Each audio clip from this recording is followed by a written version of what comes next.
I spent time with the Ghost Anyday golf bag, and in this video I'll give a detailed look, talk about the good and bad, and who it may work best for.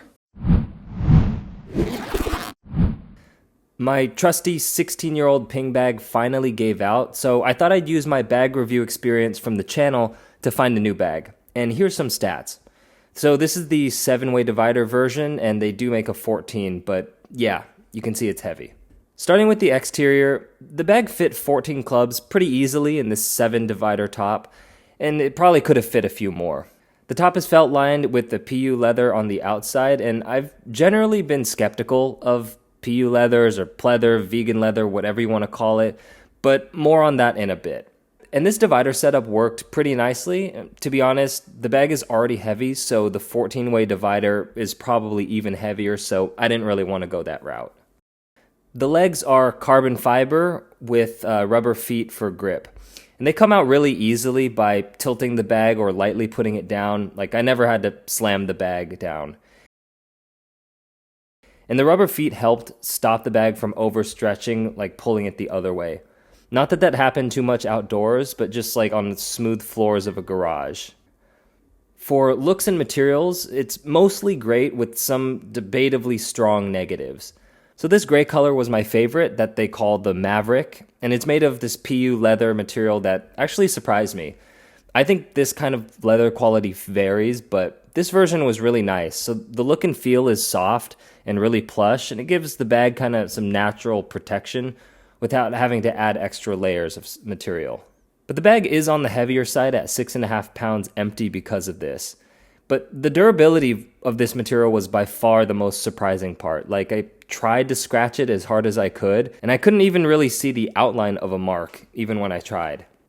The one aspect that I really didn't like, it's been covered in almost every other video in this bag, is the excessive branding.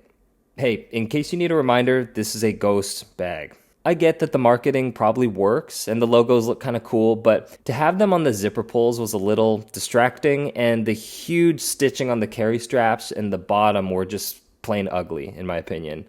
And I think it's not needed because Ghost's logo and bag colors are already recognizable. Like, I don't think you just need so much of this branding.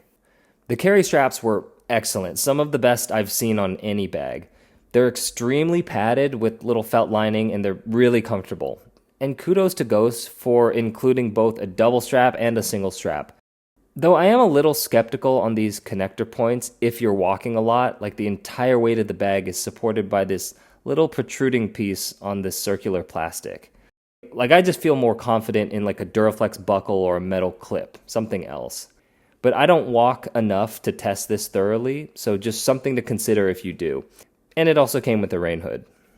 Moving down to the bag's organization, honestly, this probably will sway your purchase decision.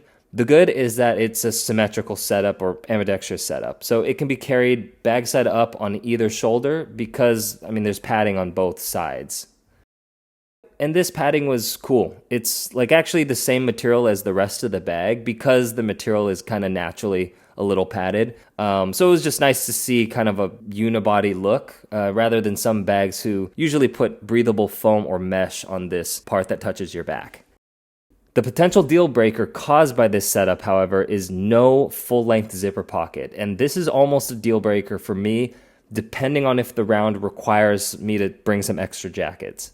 These pockets are large for being a half size. They're felt lined with an electronics pocket on top and the main area here, but they just don't come close to the size of a full-length pocket.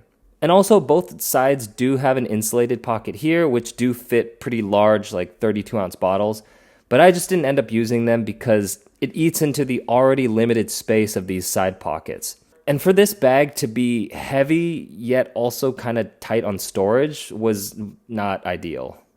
Right here is the magnetic rangefinder pocket. It's fleece lined also for electronics. And there's 2 elastic bottle or beer pockets on the side that magnetically secure closed. And lastly, there's the ball pocket and, oh, look, more Ghost branding on this material.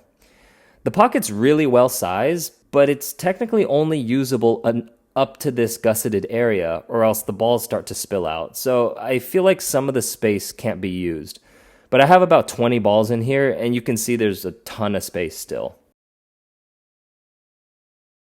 And lastly, there's the umbrella holder and the leg straps. Okay, so final thoughts on the Ghost Golf Anyday bag. Polarizing may be the best word. It's easily one of the best built, nicest material bags that I've ever seen. The PU leather is as durable as it is plushy, with very comfortable straps that came with a single and a double strap. But it has the loudest branding I've seen on a bag. And it's set up for ambidextrous carry at the cost of no full-length storage pocket, which made the storage space kind of below average. But at least the color offerings are cool. Anyways, comment below if you want a response and subscribe for more gear reviews. Thanks!